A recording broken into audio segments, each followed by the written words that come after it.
Sphere of destiny एक ऐसा हथियार है जो भगवान का अपना खुद का हथियार है। उसमें इतनी ताकत है कि वो तकदीर भी बदल सकती है। सेकेंड वर्ल्ड वॉर के बाद ये हथियार कहीं गुम हो जाता है। फिल्म की शुरुआत इसी मैसेज से होती है। हम दो बेघर आदमियों को देखते हैं जो मेक्सिको के अंदर होते हैं। वो एक बेकार पड़े चर्च के बाहर खड़े होते हैं, जहां उनमें से एक का पैर किसी वुडन प्लैंक के आसपास आ जाता है। जब वो उस वुडन प्लैंक को हटाता है तो उसके नीचे एक खड्डा होता है। वो उस खड्डे को खोदता है और उसके हाथ में एक ऐसी चीज़ लगती है जिसके बारे में उसे कुछ नहीं पता होता। ये वही चीज़ है जिसकी बात हमने फिल्म की शुरुआत में की थी, स्पेयर ऑफ डेस्टिनी।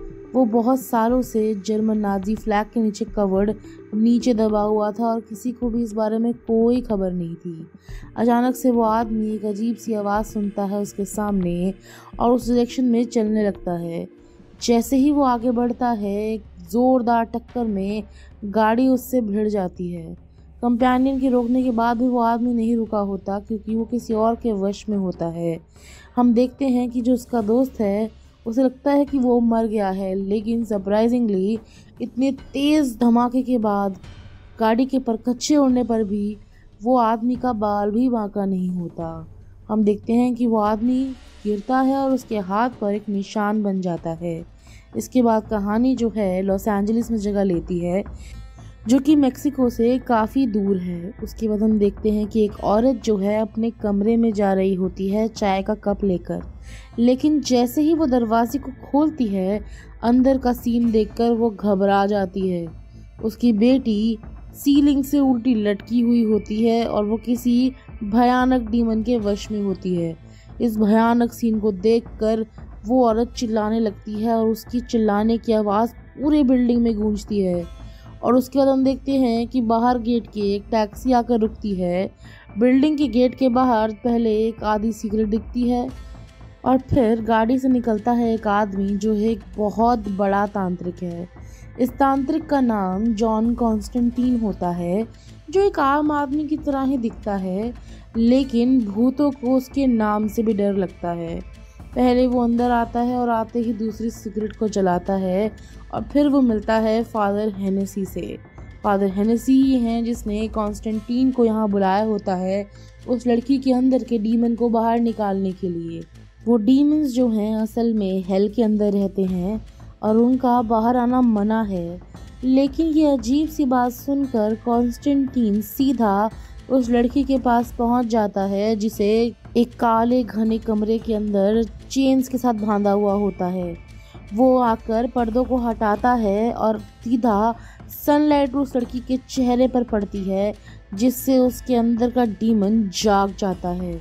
इसके बाद कॉन्स्टेंटीन अपनी पॉकेट से बहुत सारे रिलीजियस सिंबल निकालता है और उन्हें पढ़ना शुरू कर देता है। जैसे ही उनकी परछाई उस डीमन पर पड़ती है तो वो कर्राने लगता है।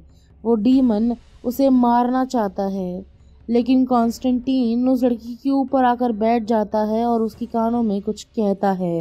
वो कहता है कि तुम इस लड़की को छोड़ दो, इसकी बॉडी से बाहर निकल जाओ और नरक में वापस चले जाओ। नॉर्मली ये बात सुनकर डीमन वापस नरक में चले जाते हैं क्योंकि उन्हें कॉन्स्टेंटीन के नाम से ही बहुत डर लगता है। पर यह डीमन जो है किसी और ही मकसद से यहाँ आया है। जैसे ही वो लड़की की बॉडी में एंटर होता है, वो उसे थ्रेटन करता है कि वो अपने काम के अंदर जॉन का कोई भी दखल बर्दाश्त नहीं करेगा।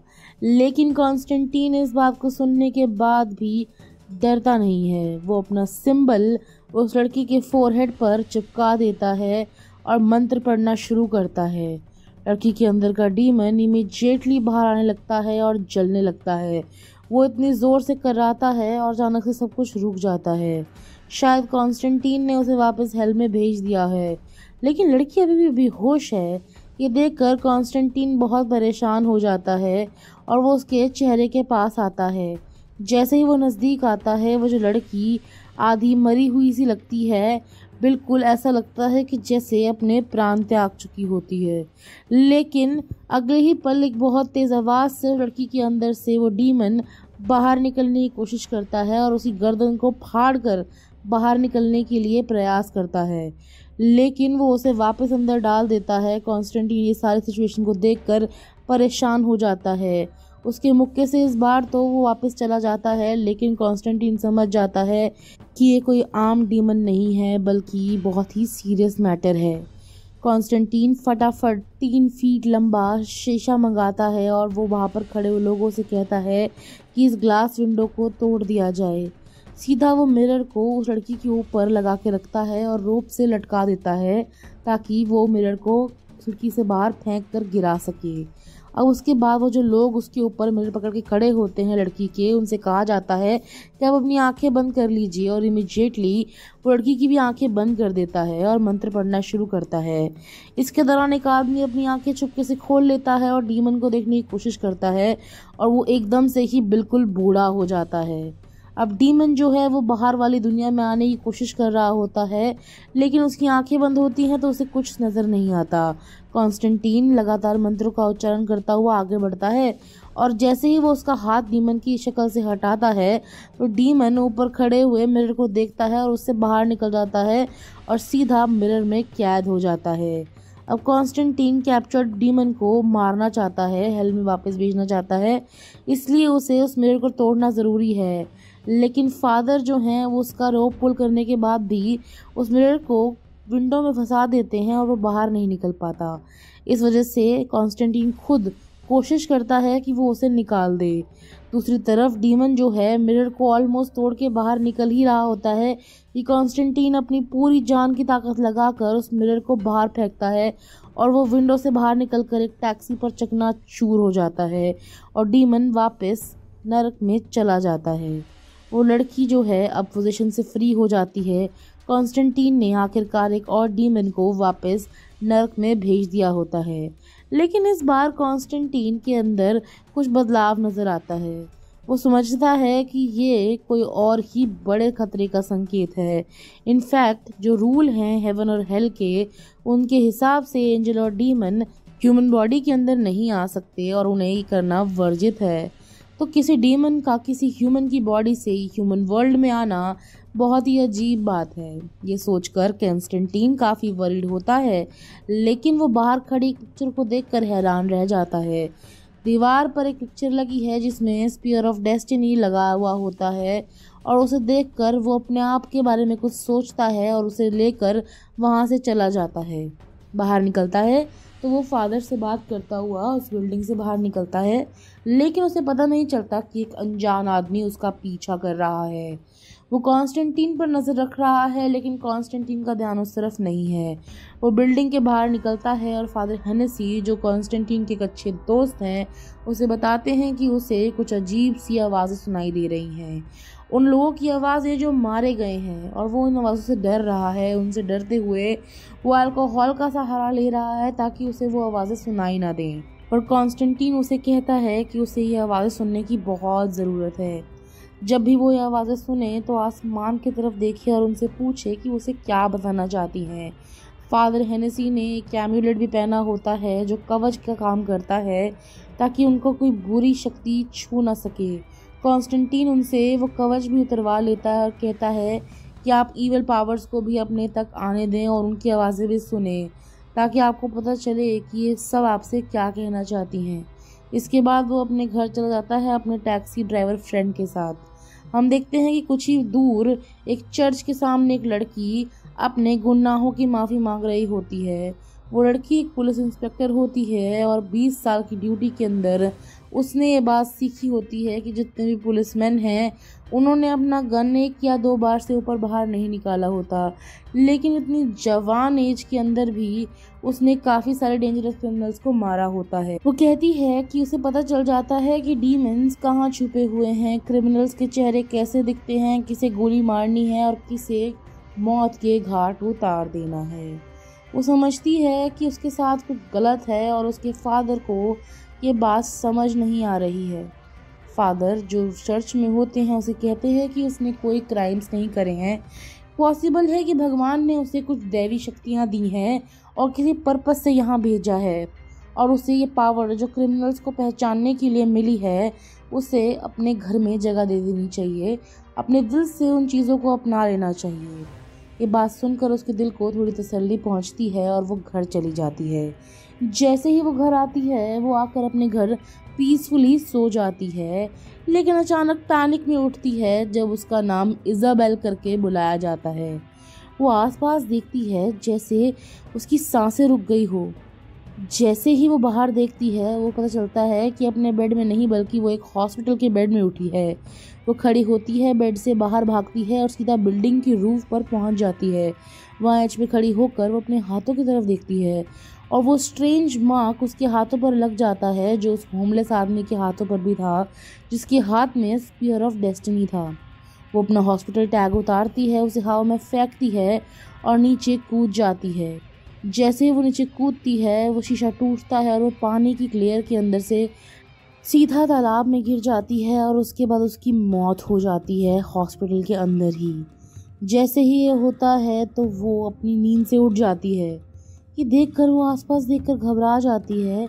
उसे लगता है कि किसी ने उसका नाम इज़ाबेल पुकारा है और उसके बाद उसे लगता है कि शायद ये कोई सपना था या ये हकीकत थी, समझ नहीं आता। अगली सुबह कॉन्स्टेंटीन जो हैं वो बाथरूम में होते हैं और चिल्लाते हुए बाहर निकलते हैं और जैसे ही वो खांसते हैं थोड़ा सा और थोड़ी घबराहट महसूस होती है और उनकी खांसी में खून दिखाई देता है।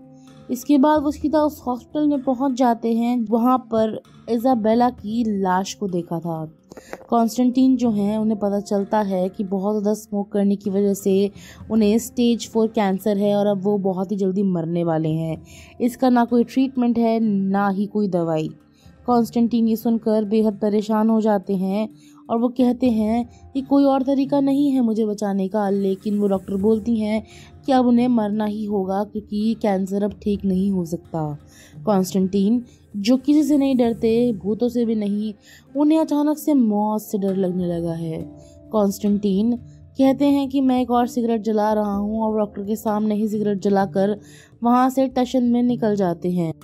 दूसरी तरफ पुलिस इंस्पेक्टर एंजेला जो हैं अपनी बहन को देखने के लिए लाश के पास हॉस्पिटल में पहुंच जाती हैं। जैसे ही वो लाश के कपड़े हटाती हैं उनकी जुड़वा बहन इज़ाबेला हमें रिवील की जाती है, जो पिछली रात असल में मारी गई थी।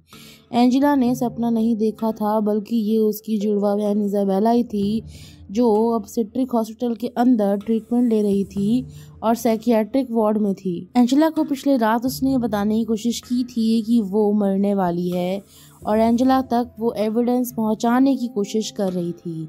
सारे एविडेंस जो साइट पर मिले हैं वो यही दिखाते हैं कि इज़ाबेला ने खुदकुशी करी है, लेकिन एंजेला ये मना कर देती है मानने से कि ऐसा भी कुछ हो सकता है और उसके बाद जगह को छोड़कर चली जाती है। जैसे ही वो हॉस्पिटल के एलिवेटर में पहुंचने लगती है वहाँ पर कॉन्स्टेंटीन खड़ा होता है और वो रूडली लिफ्ट को नहीं रोकता एंजेला के बोलने के बाद भी और नीचे चला जाता है।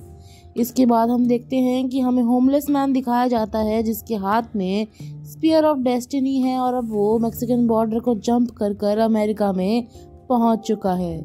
उसके कानों में अजीब सी आवाज़ एको कर रही है जो उसे उसकी मंजिल तक लेकर जा रही है। उसके पास इतनी सारी पावर एक्वायर हो गई है कि इसके आसपास जो भी एनिमल्स आ रहे हैं वो एक एक करके मरते जा रहे हैं। शहर में कॉन्स्टेंटीन अपने दोस्त बीमन से मिलता है। कॉन्स्टेंटीन जो है उसके लिए कप लेकर आता है जिस पर श्री कृष्ण की तस्वीर बनी होती है। बीमन ये देखकर बहुत खुश हो जाता है। वो उसके लिए वेपन्स बनाता है डीमंस को मारने के लिए। वो उसे कुछ होली वाटर की पिल्स देता है। कॉन्स्टेंटीन को वो होली वाटर जॉर्डन को एक कैपिलरी में डालकर भी देता है। एक बीटल बॉक्स भी देता है जिसे हिलाने पर इंसानों को तो कुछ नहीं होगा, लेकिन उस इंसेक्ट्स की आवाज़ डीमंस के कान फाड़ देगी। हम देखते हैं कि इसके साथ वो उसे एक बड़ी सी गन भी देता है जो ड्रैगन की फायर उगलती है। कॉन्स्टेंटीन किसी बड़े खतरे के अंदेशे में घबराया सा हुआ होता है और किसी तरीके से वो उसे वेपन्स बनाने के लिए ऑर्डर कर देता है।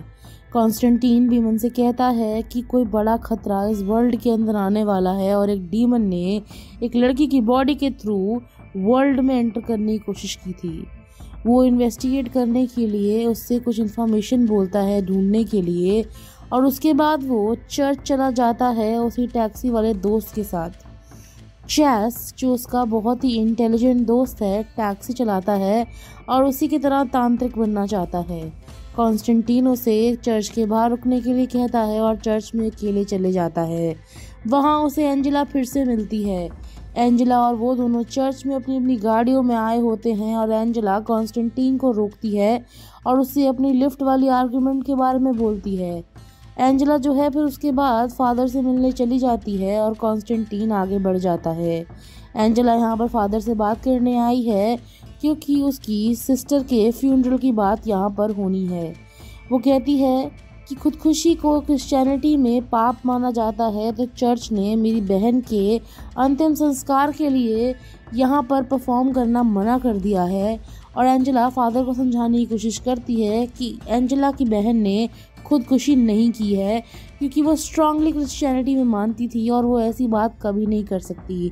किसी ने उसे फोर्स किया है कूदने पर, लेकिन फादर ये बात समझते भी हैं और अपने ड्यूटी से बंधे होने के कारण वो मना कर देते हैं उसके अंतिम संस्कार को यहाँ पे होने देने से। वो बार बार भीख मांगती है और कहती है कि अगर ये संस्कार नहीं हो पाया तो वो स्वर्ग में नहीं जा पाएगी और नरक में ही रह जाएगी। फिर भी फादर उसे मना कर देते हैं और कहते हैं कि वो चर्च के रूल से बंधे हुए हैं। इसके बाद एंजेला बहुत ही हर्ट हो जाती है और चर्च की दूसरी तरफ गैब्रियल से मिलता है कॉन्स्टेंटीन। गैब्रियल जो है एक हाफ ब्रीड एंजल है।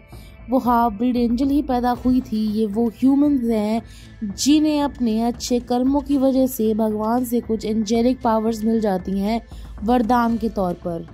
वो एंजल्स जो हैं वो ह्यूमन वर्ल्ड के अंदर खुद से नहीं आ सकते क्योंकि रूल्स में लिखा है हेवंस और हेल्स के, इसीलिए हाफ ब्रीड एंजल्स बनाए जाते हैं जो ह्यूमंस को समय समय पर राह दिखाते हैं।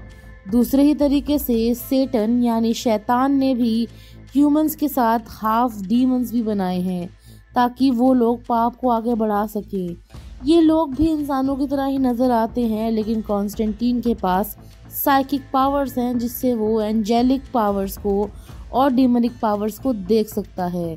गैब्रियल को भनक लग जाती है कि कुछ ही दिनों में कॉन्स्टेंटीन अपने कैंसर की वजह से मरने वाला है और वो उसके पास यहाँ पर कुछ दिन के एक्सटेंशन को मांगने के लिए आता है।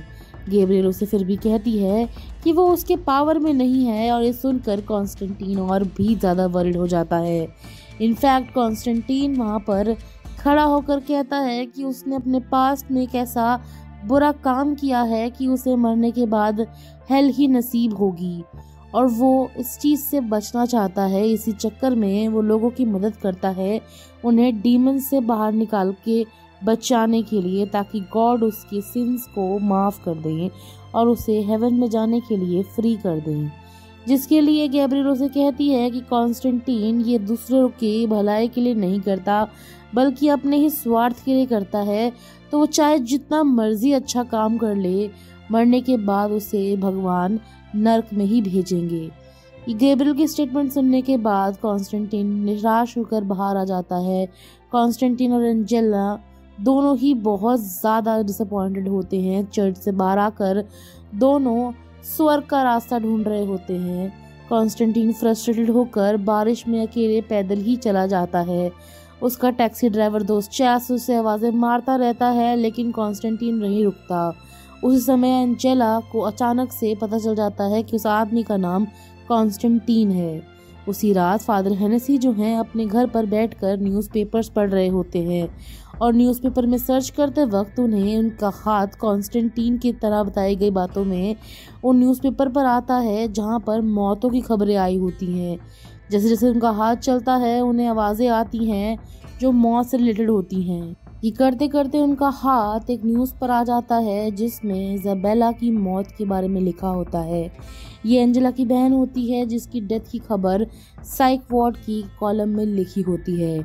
एंजेला भी अपनी बहन की इन्वेस्टिगेशन करने के लिए वहाँ पर एक सीसीटीवी कैमरा वीडियो देख लेती है जहाँ पर कोई आवाज़ तो नहीं है, पर एंजेला देखती है कि उसकी बहन ने मुंह से कॉन्स्टेंटीन का नाम लिया है और उसके बाद उसके घर के सारे फ़ोन एक साथ बजना शुरू हो जाते हैं। एंजेला जो है ये सुनकर बहुत ही हैरान हो जाती है। अब उसका एक ही मकसद है कॉन्स्टेंटीन को किसी भी तरीके से ढूंढना, और कॉन्स्टेंटीन दूसरी तरफ सड़क पर ऐसे ही घूम रहा होता है थका हुआ, अपनी बीमारी से जूझता हुआ, कि अचानक से उसे डीमनिक सिग्नल्स मिलने शुरू हो जाते हैं। दूसरी तरफ एक स्ट्रेंजर उसका नाम चिल्लाता है और सुनते ही कॉन्स्टेंटीन मुड़ता है और अपना बीटल बॉक्स अपने हाथ में ले लेता है। इसके बाद उसके ऊपर बहुत सारे इंसेक्ट्स हमला कर देते हैं। इंसेक्ट से बना ये डीमन कॉन्स्टेंटीन का गला दबाने की कोशिश करता है। कॉन्स्टेंटीन एक स्टिक की मदद से उसे दूर भगाने की कोशिश करता है, लेकिन वो डीमन अपनी पावर्स के साथ कॉन्स्टेंटीन के ऊपर हावी होता नजर आता है। कॉन्स्टेंटीन भागता हुआ रोड की तरफ जाता है और वो डीमन उसे फॉलो करता है कि अचानक वो उसके ऊपर अटैक करने वाला होता ही है कि गाड़ी आकर उस मॉन्स्टर के परकच्चे उड़ा देती है। कॉन्स्टेंटीन उसके बाद यहाँ से डरा सहमा सीधा मिडनाइट क्लब में जाता है। मिडनाइट क्लब एक ऐसी जगह है जहाँ पर हाफ ब्रीड एंजल्स और हाफ ब्रीड डेमन्स साथ में पीसफुली रह सकते हैं, बात कर सकते हैं। इस क्लब का मालिक है पापा मिडनाइट। वो एक बहुत ही पावरफुल मैजिशियन है जिसने कसम खाई है कि वो एंजल्स और डीमंस की लड़ाई में किसी की साइड नहीं लेगा। इसलिए उसने मिडनाइट क्लब की स्थापना भी की है, जहां हाफ ब्रीड्स दोनों ही प्रजाति से आकर पीसफुली रह सकते हैं। कॉन्स्टेंटीन यहाँ पर आकर पापा मिडनाइट से कहता है कि कुछ बहुत बड़ी प्रॉब्लम आने वाली है, और कॉन्स्टेंटीन जो है उसे आगाह करता है कि कुछ डीमंस हैं जो रॉन्ग स्टेट में ह्यूमंस की तरफ आने की कोशिश कर रहे हैं। पापा मिडनाइट कहते हैं कि मैं इस चीज़ के अंदर विश्वास नहीं कर सकता कि कैसे डीमंस को ह्यूमन वर्ल्ड में अलाउ किया जा सकता है। तभी वहाँ पर हाफ ब्रीड बाल्तजार आ जाता है। ये हाफ डीमन जो है उससे आर्ग्यूमेंट करने लगता है। असल में कॉन्स्टेंटीन और हाफ ब्रीड बाल्तजार बहुत पुराने दुश्मन होते हैं। कॉन्स्टेंटीन मिडनाइट से कहता है कि उसे ये वायलेंस रोकना है और वो चाहता है कि मिडनाइट क्लब के तरीके से वो उसे हेल्प करे। मिडनाइट जो है वो कहता है कि तुम आपस में लड़ना बंद कर दो और मेरे क्लब से बाहर निकल जाओ, क्योंकि मेरे क्लब में वायलेंस अलाउड नहीं है। कॉन्स्टेंटीन की तबीयत लगातार ख़राब हो रही होती है और वो वहाँ से चिल्लाता खांसता हुआ बाहर निकल जाता है। उसके बाद हम देखते हैं कि वो अपने घर जाकर एक सिगरेट जलाता है और एंजेला उसे ढूंढती हुई उसे घर तक पहुँच जाती है। कॉन्स्टेंटीन अब तक अपना विश्वास भगवान की अच्छाई में खो चुका होता है। एंजेला कॉन्स्टेंटीन से कहती है कि मेरी बहन की मौत हो चुकी है। फिर वो उसके बारे में बताती है। वो कहती है कि उसकी सिस्टर अपनी लाइफ खुद से नहीं ले सकती और किसी ने उसे उसकी लाइफ लेने के लिए फोर्स किया है। वो कहती है कॉन्स्टेंटीन से कि तुम मेरी मदद करो इस चीज़ को प्रूव करने में उन लोगों को चर्च के सामने, ताकि वो लोग मेरी बहन के अंतिम संस्कार में मनाही ना करें। उसकी तरफ एंजेला कहती है कि मैं तंत्र मंत्र में विश्वास नहीं रखती, लेकिन मैं तुम्हारी हेल्प फिर भी लेने को तैयार हूँ। कॉन्स्टेंटीन कहता है कि मैं अपने तंत्र मंत्र से तुम्हारी बहन की मौत का राज पता कर सकता हूँ, लेकिन कॉन्स्टेंटीन ऑलरेडी बहुत ज़्यादा बुरे मूड में होता है, उसे मना कर देता है। इस बात से एंजेला गुस्सा होकर वहाँ से निकल जाती है, और जैसे ही वो निकलती है उसके पीछे बहुत सारे काले साए कॉन्स्टेंटीन को नज़र आते हैं। ये देखते ही कॉन्स्टेंटीन बिना वक्त गवाए एंजेला के पीछे भागता है और वो कुछ बता पाता है एंजेला को। चारों तरफ अंधेरा छाने लगता है और इतना सारा अंधेरा उनके तरफ आ रहा होता है, और तभी बहुत सारे चमगादड़ वहाँ पर उड़ने लग जाते हैं और बहुत सारी आवाज़ें आने लगती हैं। ये देखकर कॉन्स्टेंटीन फटाफट से एंजेला को वहाँ के सबसे छोटे मंदिर के पास ले जाता है और अपने हाथ पर एक कपड़ा बांध लेता है। जैसे ही वो उसके ऊपर बांधता है वहाँ पर वो होली वाटर डालकर उस कपड़े में आग लगा लेता है। उस आग लगाने की वजह से अब वो होली फायर बन चुकी है, और जो भी चीज़ें इस होली फायर में आएंगी वो जल जाएंगी, चाहे वो डीमंस हो या राक्षस। हम देखते हैं कि वो सारे डीमंस जो उसकी तरफ आ रहे होते हैं उनको देखकर एंजेला शॉक हो जाती है। कॉन्स्टेंटीन एंजेला से कहता है कि ये डीमंस उसे ही लेने आए हैं, और धीरे धीरे कर होली फायर के अंदर वो सारे डीमंस जल जाते हैं। वो दूर चले जाते हैं और खतरा टल जाता है। कॉन्स्टेंटीन समझ जाता है कि ये जो मिस्ट्री वो सॉल्व करने की कोशिश कर रहा है वो असल में एंजेला के बिना सॉल्व नहीं हो सकती। कॉन्स्टेंटीन जो समहाउ उस एंजेला की बहन की डेथ से कनेक्टेड बातें हैं उनके बारे में सोचता है, और एंजेला की इजाबेला की मौत की जांच पड़ताल करने में हामी भरकर उसका साथी बन जाता है। कॉन्स्टेंटीन एंजेला से मिलता है और इजाबेला के घर पर आता है। वो कहती है कि इजाबेला को किसी ने मरने के लिए फोर्स किया है। अगर इजाबेला ने अपनी जान ली है तो वो हेल में गई होगी। ये बात कॉन्स्टेंटीन उसे बोलता है और उसके बाद वो एक रिचुअल परफॉर्म करता है जहां वो अपने पैरों को एक वेसल में रखता है पानी के और इजाबेला की पेट कैट को अपने हाथ में पकड़ता है। वो उसे पकड़ने के बाद बोलता है कि बहुत सारे कल्चर्स में माना जाता है कि कैट्स जो हैं वो डायरेक्ट कांटेक्ट बना सकती हैं हेल के साथ और उसके बाद वो कैट की हेल्प से हेल में जाएगा। ये रिचुअल उसी लोगों के सामने हो सकता है जो उसमें विश्वास रखते हैं। तो कॉन्स्टेंटीन एंजेला से बाहर जाने के लिए कहता है। उसके बाद जैसे ही वो गेट बंद होता है तो वो उसकी आंखों में देखता है। कैट की आंखों को देखते देखते ही सीधा कॉन्स्टेंटीन हेल में पहुंच जाता है। अब हेल के अंदर टाइम बहुत स्लो चलता है, ऑलमोस्ट ना के बराबर, इसीलिए उन्हें लगता है हेल में घुसने के बाद कि वहाँ पर समय रुक सा गया है। नरक की हवा देखकर, उनके वहाँ पे गर्मी देखकर तो किसी का भी खून सूख जाए और वो उसी भयानक सी दर्दनाक जगह पर काउंटलेस बहुत सारे डीमन सोल्स के साथ जो सरफेस पर ना सही ज़मीन में भी बहुत सारे तरीके से टॉर्चर हो रही होती हैं और चिल्ला रही होती हैं और वहाँ पर वो एंजेला की बहन इजाबेल को ढूंढने के लिए निकल जाता है। उसकी जेब में वो होली वाटर को लगता है और जिसके अंदर जॉर्डन रिवर का पानी होता है। हम देखते हैं कि वो जो डीमन है उसकी तरफ पीछे पड़ जाते हैं। उन्हें पता चल जाता है कि कॉन्स्टेंटीन की खुशबू कहाँ से आ रही है और उसके बाद वो हेल में कुछ समय ढूंढता है इजाबेल को और इजाबेल उसे मिल जाती है। लेकिन इजाबेल को वो मोमेंट जिसके अंदर वो मरी होती है बार बार जीने की सज़ा दी जाती है। दुनिया के अनंत काल तक इजाबेल को वो मोमेंट जीना पड़ेगा। जब वो गिर रही होती है उस मोमेंट के अंदर तो जो टैग उड़ता है इजाबेल के हाथ से वो सीधा कॉन्स्टेंटीन पकड़ने ही वाला होता है। उसके बाद सारे डेविल्स जो हैं वो कॉन्स्टेंटीन के ऊपर जंप कर देते हैं। टैग को बड़ी मुश्किल से पकड़ता है लेकिन इससे पहले कोई डेविल उसे छू पाए वो अपने वाइल को तोड़कर जॉर्डन का पवित्र पानी उन सारे डीमंस पर डाल देता है और उसके बाद सीधा ही हेल से वापस पृथ्वी पर आ जाता है। हम देखते हैं कि कॉन्स्टेंटीन जो है उसके बाद एंजेला को वो टैग दिखाता है और बोलता है कि इजाबेला ने सच में खुदकुशी ही की थी, इसीलिए वो नर्क के अंदर है। दूसरी तरफ फादर हेनेसी जो हैं वो सीक्रेटली हॉस्पिटल में घुस जाते हैं और जहां इजाबेला की बॉडी पड़ी होती है वो जाकर उसका हाथ पकड़ते हैं डेड बॉडी का और उन्हें कोई टेरेबल सीक्रेट पता चलता है और उसके बाद एक मिस्टीरियस मार्क जो है उनकी डेड बॉडी के हाथ पर बना हुआ मिलता है।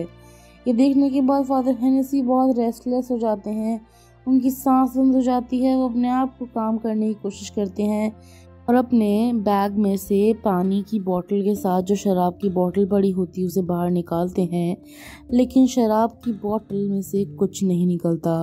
वो सीधा शराब की दुकान पर पहुंचते हैं, काफ़ी बड़ी बड़ी हैवी बॉटल्स को उठाते हैं, लेकिन एक सिंगल ड्रॉप भी शराब की उनके मुंह के अंदर नहीं जाती। वो बॉटल्स हैवी हैं, उनमें से लिक्विड बह रहा है, लेकिन असल में उनके अंदर कुछ नहीं जा रहा। एक्चुअली फादर हैसन के ऊपर किसी ने स्पेल लगाया हुआ है जिसकी वजह से वो इल्यूजन के अंदर हैं कि उनके अंदर शराब नहीं जा रही और उन्हें शराब गिरती हुई नज़र भी नहीं आ रही। असल में वो शराब उनके पेट में भी जा रही है और ज़मीन पर भी गिर रही है। ये सब स्पेल बाल्तजार ने लगाया होता है उनके ऊपर और अल्टीमेटली बहुत ज़्यादा शराब पीने की वजह से वो पेनफुली वहीं मर जाते हैं।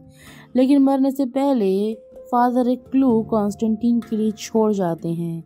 कॉन्स्टेंटीन और एंजेला दूसरी तरफ ब्रेकफास्ट करते हुए बात कर रहे होते हैं कॉन्स्टेंटीन की चाइल्डहुड के बारे में, जहां वो बोलता है कि उसे एक्स्ट्राऑर्डिनरी पावर्स की वजह से डीमंस दिखाई देते थे।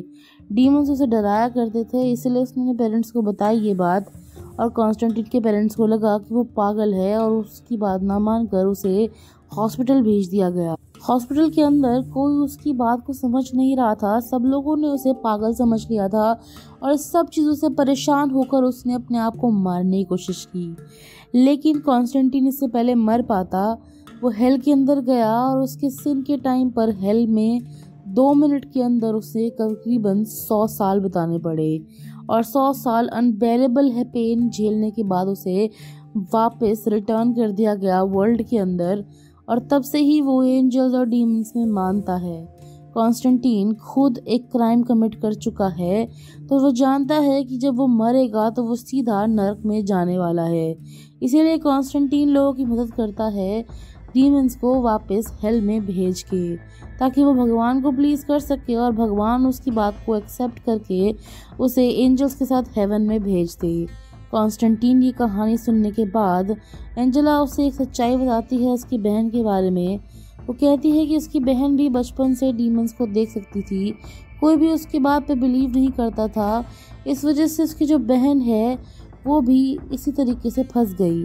कॉन्स्टेंटीन की तरह उसने भी डीमंस की तरह परेशान होकर शायद आत्महत्या करने की कोशिश करी है।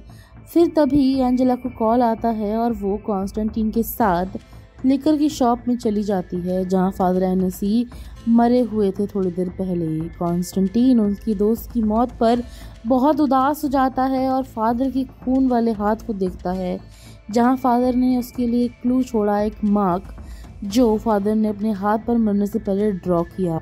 इस क्लू को यूज़ कर कॉन्स्टेंटीन हाथ पर एक छापा ले लेता है और उसे इन्वेस्टिगेट करने के लिए बाहर निकल जाता है। कॉन्स्टेंटीन एंजेला को अपने साथ हॉस्पिटल ले जाता है इन्वेस्टिगेशन के लिए, और वहाँ उसे एक बात अपने बचपन की याद आती है कि कैसे इज़ाबेला एंजेला के लिए विंडो पेन पर कुछ मैसेज छोड़ा करती थी, जिसे उसे फूंक मार कर अपनी सांस से डिकोड करना पड़ता था। एंजेला फिर छुपके से जाकर ग्लास के ऊपर अपना फूंक मारती है और एक सीक्रेट मैसेज रिवील होता है। ये मैसेज इज़ाबेला ने उसके लिए छोड़ा होता है मरने से पहले, जहाँ पर चैप्टर नंबर 17 बाइबल का मेंशन होता है। पर एंजेला कहती है कि बाइबल के अंदर तो कोई चैप्टर 17 है ही नहीं। कॉन्स्टेंटीन कहता है कि भगवान की बाइबल में नहीं है, लेकिन शैतान की बाइबल में तो है। और इसके बाद वो सीधा बीमन को फ़ोन करता है और कहता है कि जो डेविल की बाइबल है उसे पढ़े।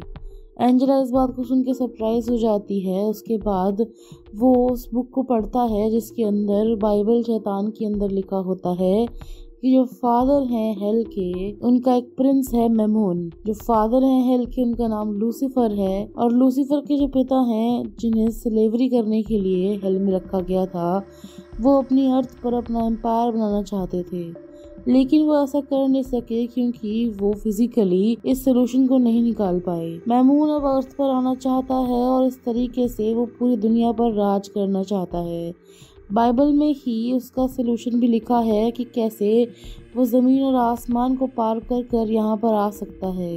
वहाँ पर लिखा है कि अगर एक आदमी यहाँ पर आना चाहे तो उसे एक साइकिक आदमी चाहिए जैसे कि इज़ाबेला, और उसके बाद उसे एक खून चाहिए जिसका अंदर भगवान का खून होगा, वो उस तरीके से बाहर निकल पाएगा। इससे पहले कि बीमन कुछ आगे बोल पाता, सारी मशीनें अपने आप चलने लग जाती हैं और कुछ समझ आने से पहले ही फ़ोन कट जाता है। एक फ्लाई उसकी आंखों से निकलती है और कॉन्स्टेंटीन और एंजेला सीधा बीमन के वहाँ पहुँचते हैं, क्योंकि उन्हें डर का अंदाज़ा हो जाता है कि यहाँ पर बहुत खतरा है। लेकिन वो बहुत ही लेट हो जाते हैं क्योंकि सारी ईविल फ्लाइज ने बीमन की बॉडी पर कब्जा कर लिया होता है और उसकी दर्दनाक मौत हो जाती है। दूसरी तरफ वो होमलेस मैन जो है अब शहर में पहुंच गया है और शहर में आकर वो स्पेयर ऑफ डेस्टिनी के साथ भटक रहा है। दूसरी तरफ एंजेला जो है कॉन्स्टेंटीन से एक सीक्रेट बताने की कोशिश करती है, एक और सीक्रेट जो उनके बचपन का है, जिसमें वो बताती है कि सिर्फ इज़ाबेला को ही नहीं बल्कि एंजेला को भी बचपन से डीमंस दिखाई देते थे, और इस सच को वो दुनिया से छुपा कर रखती है क्योंकि लोग उसे भी पागल समझेंगे इज़ाबेला की तरह। अगर वो चाहती तो अपनी बहन को मेंटल हॉस्पिटल जाने से पहले रोक सकती थी, लेकिन उसने अपना ये सच नहीं बताया और इसी वजह से उसकी बहन की वो हालत हो गई है। और इसके बाद वो कहती है कि उसने अब डीमंस फॉर्म देखा करना सीख लिया है, इस वजह से उसकी साइकिक पावर्स चली गई हैं। अब वो समझती है कि इज़ाबेला की साइकिक पावर्स कैसी थी और उसके बाद वो वापस साइकिक पावर्स वापस लाना चाहती है और समझती है कि उसकी जो बहन है वो डीमंस की वजह से मारी गई और अपनी गलती को अब वो मान रही है। अपनी गलती की सज़ा पाने के लिए वो कहती है कि अब मुझे मेरी साइकिक पावर्स वापस चाहिए, क्योंकि मैं जानती हूँ कि मेरा यहाँ पर आने का कोई बड़ा मकसद है। कॉन्स्टेंटीन कहता है कि मैं तुम्हारी पावर्स वापस लाने में तुम्हारी मदद करूँगा। कॉन्स्टेंटीन उसे सीधा वहाँ पर एक परफॉर्म करने के लिए रिचुअल पानी के टब के पास लेकर आता है और वो उसे पानी में डुबो देता है। एंजेला जो है एग्जैक्टली वही करती है जो उसे कहा जाता है, लेकिन पानी में बहुत देर रहने के बाद भी कुछ उसे फील नहीं होता। वो बाहर निकलने की कोशिश करती है कि अचानक से उसकी सांसें खत्म होने लगती हैं और कॉन्स्टेंटीन जो है उसके दिमाग में कुछ और ही होता है। वो उसे पानी से बाहर नहीं निकलने देता। स्लोली एंजेला का गला सफोकेट होने लगता है। वो बाहर निकलने के लिए झटपटाती है, लेकिन कॉन्स्टेंटीन उसे जाने नहीं देता। फाइनली जब वो बिल्कुल मौत की घाट पर पहुंचने ही वाली होती है तो वो उसका हाथ छोड़ देता है और मौत को छूकर वापस आने वाली एंजेला के पास उसकी सारी पावर्स वापस आ जाती हैं। अब वो ऑर्डिनरी चीज़ों के अलावा जो चीज़ें दिखाई देती हैं स्पेशल लोगों को, साइकिक लोगों को, उनके बारे में भी समझने लगती है। उसे सब कुछ दिखाई देता है। अचानक से एंजेला को एक आवाज़ सुनाई देती है और वो सीधा उसे एक जगह पर लीड करती है जहाँ पर बीमन की डेथ हुई थी।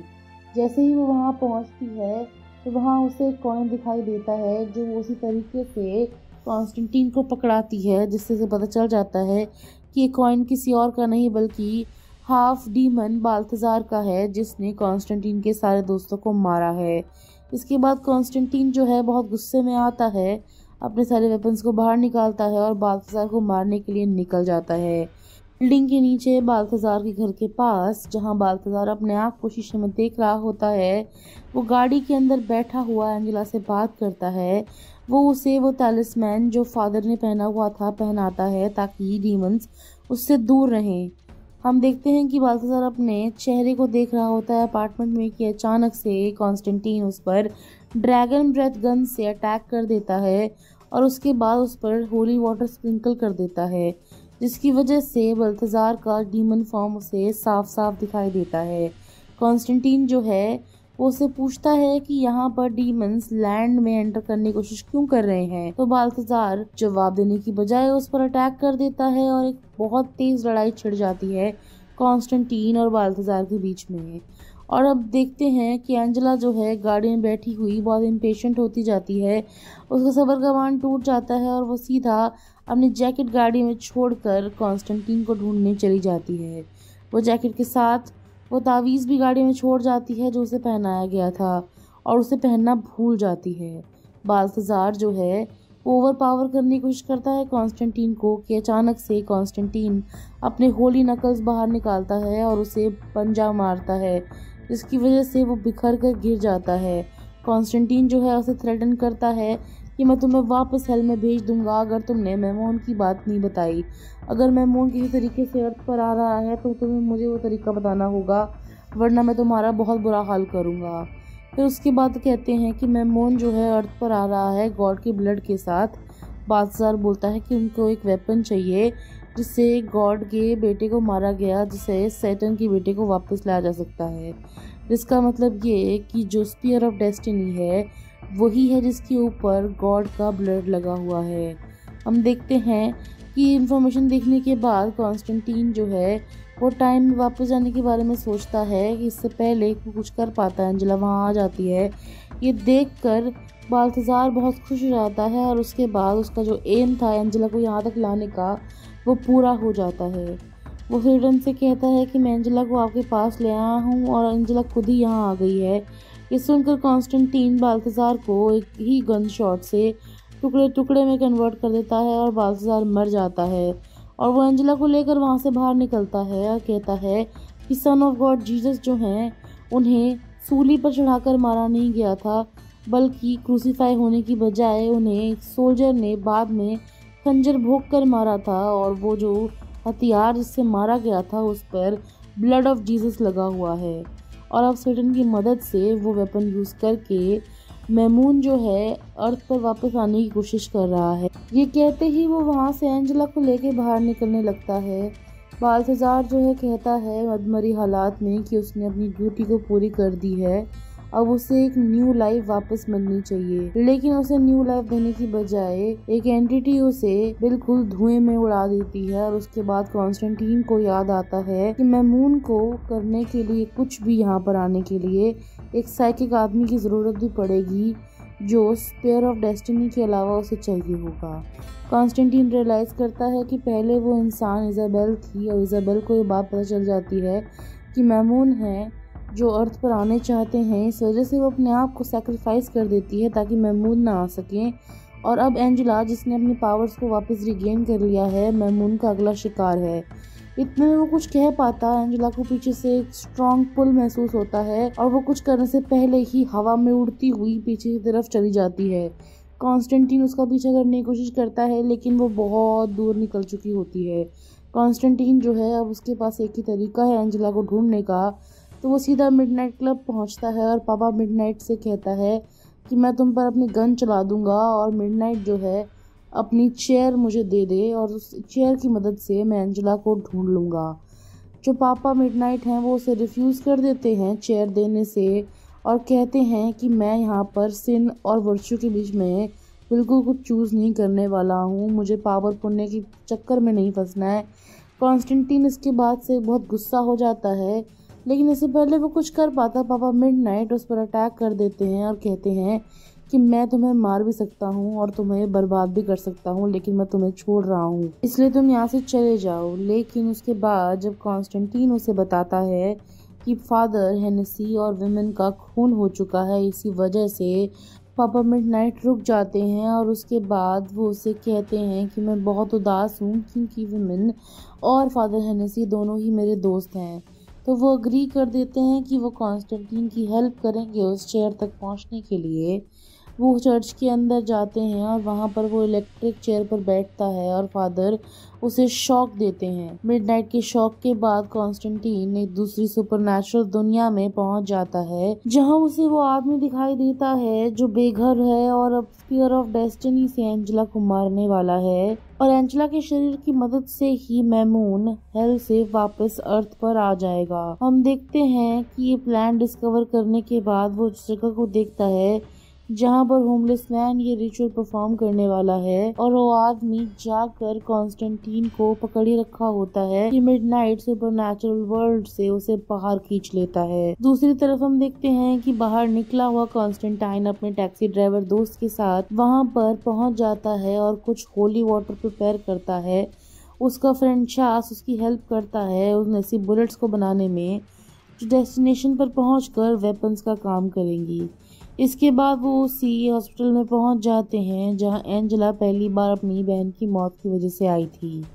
उसके बाद एंजेला जो घबराई हुई होती है, हम देखते हैं कि उसकी गन को पॉइंट करती है और आसपास देखना शुरू कर देती है।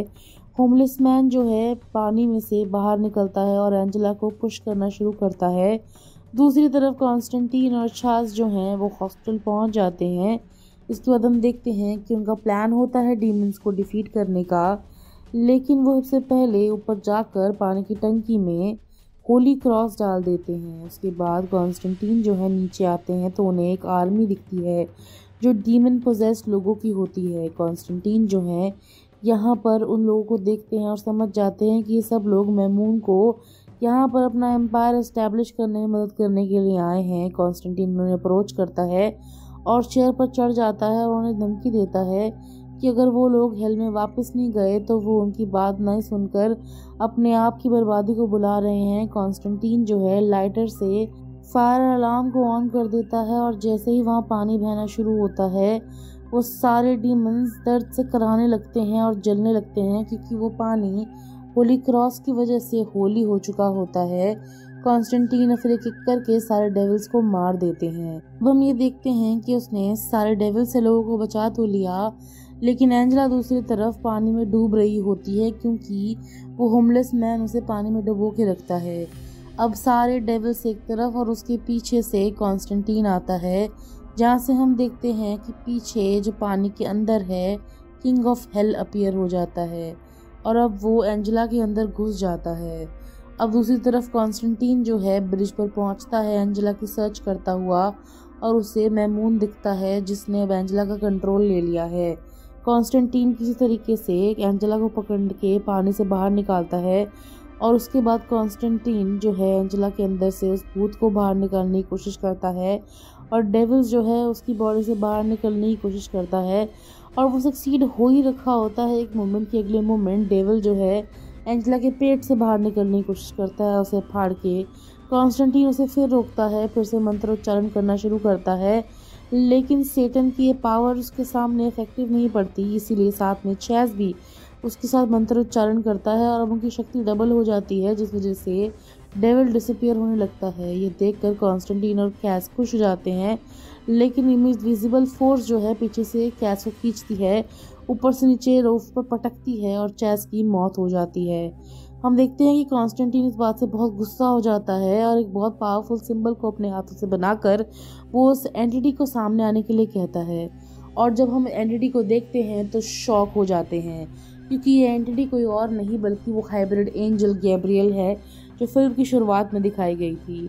वो वहाँ पर खड़ी होती है और कॉन्स्टेंटीन से बात कर रही होती है। कॉन्स्टेंटीन उससे पूछता है कि तुम तो एंजल हो तो तुम डीमंस का साथ क्यों दे रही हो।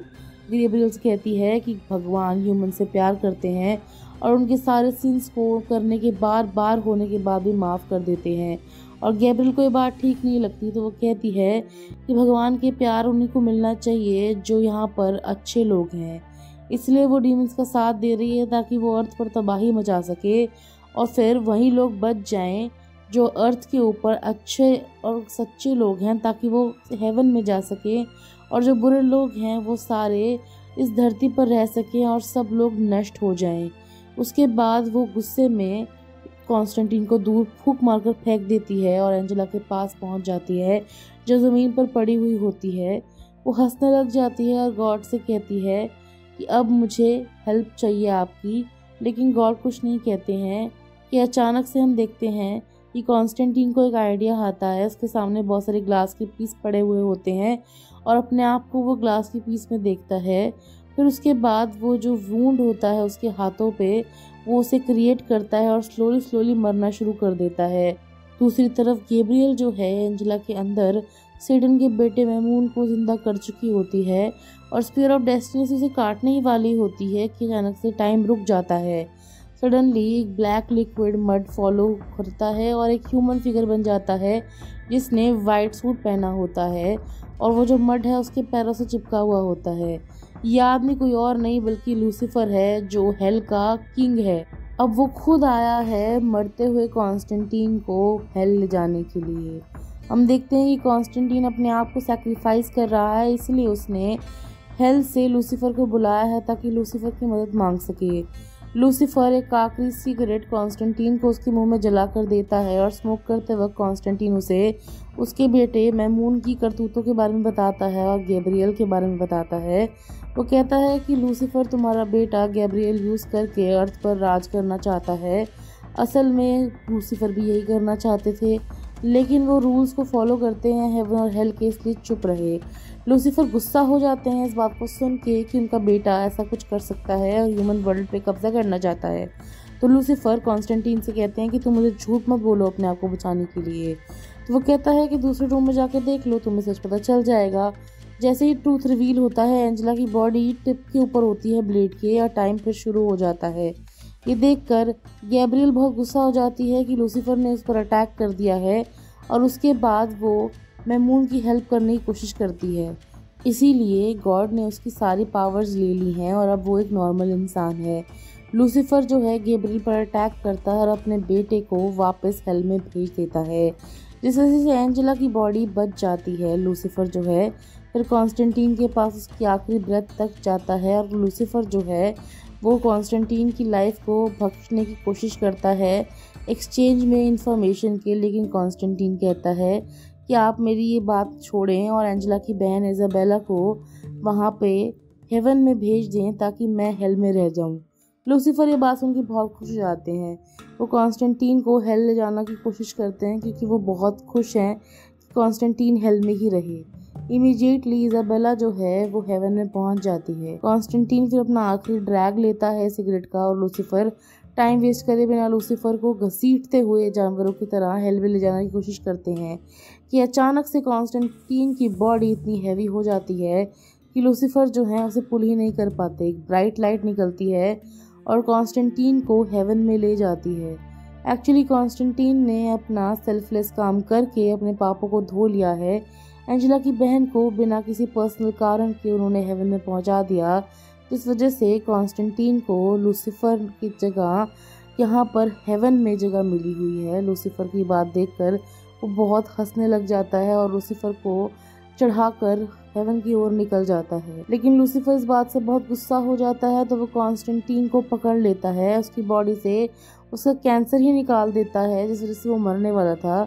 इस चक्कर में कॉन्स्टेंटीन वापस अर्थ पर आ जाता है। लूसीफर श्योर होता है कि कॉन्स्टेंटीन फिर से कोई गलती करेगा और दोबारा से हेल में आएगा जब भी वो मरेगा।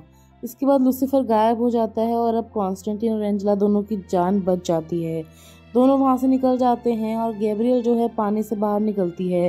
गैब्रियल जो ह्यूमंस को इन्फीरियर मानती थी अब खुद एक ह्यूमन बन चुकी है और ह्यूमंस की तरह रहना नहीं चाहती, इसलिए कॉन्स्टेंटीन से उसकी डेथ की भीख मांगती है। लेकिन कॉन्स्टेंटीन उसे मुक्का मारता है और उसे दर्द का एहसास कराता है और कहता है कि तुम्हें इसकी आदत डाल लेनी चाहिए। इसके बाद एक खूबसूरत रात में कॉन्स्टेंटीन और एंजेला दोनों रूफटॉप पे खड़े होते हैं। एंजेला अपने दिल की बात उससे कहती है और उसके बाद कॉन्स्टेंटीन कहता है कि ये दुनिया में जो भी होता है किसी न किसी पर्पस से होता है। वो ये बात फील करता है कि गॉड ने किसी पर्पस की वजह से उन दोनों को मिलवाया और उसके बाद वो स्पीयर ऑफ डेस्टिनी को एंजेला को दे देता है और कहता है कि तुम इसे एक ऐसी जगह पे छुपा दो जहाँ पर कोई ना ढूंढ सके, मैं भी नहीं। इसके बाद एंजेला उसे बाय बोलती है और वहाँ से चली जाती है। कॉन्स्टेंटीन जिससे सिगरेट की एडिक्शन थी किसी मकसद की वजह से थी और अब वो मकसद पूरा हो गया है तो उसकी एडिक्शन भी चली गई है और अब वो एक नए पाथ पर जा रहा है गॉड के पास। उसके बाद वो सेमेट्री में जाता है अपने दोस्त कैस को होमाज पे करने के लिए। जैसे ही वो सेमेट्री पे पहुंचता है वहां पर लाइटर को रखकर वापस निकलने लगता है कि तभी अचानक कॉन्स्टेंटीन बहुत खुश हो जाता है क्योंकि भगवान ने चैस को उसके अच्छे कर्मों की वजह से एक हाफ ब्रीड एंजल की तरह वापस भेज दिया है। इसी के साथ फिल्म खत्म हो जाती है। अगर आपको ये कहानी अच्छी लगी तो कमेंट सेक्शन में ज़रूर बताइएगा। इस वीडियो को लाइक करना ना भूलिएगा, चैनल को सब्सक्राइब कीजिएगा क्योंकि ये मुफ्त है। अपने दोस्तों के साथ ये वीडियो ज़रूर शेयर कीजिएगा। आपसे मिलेंगे हम किसी और फिल्म के साथ, तब तक के लिए धन्यवाद।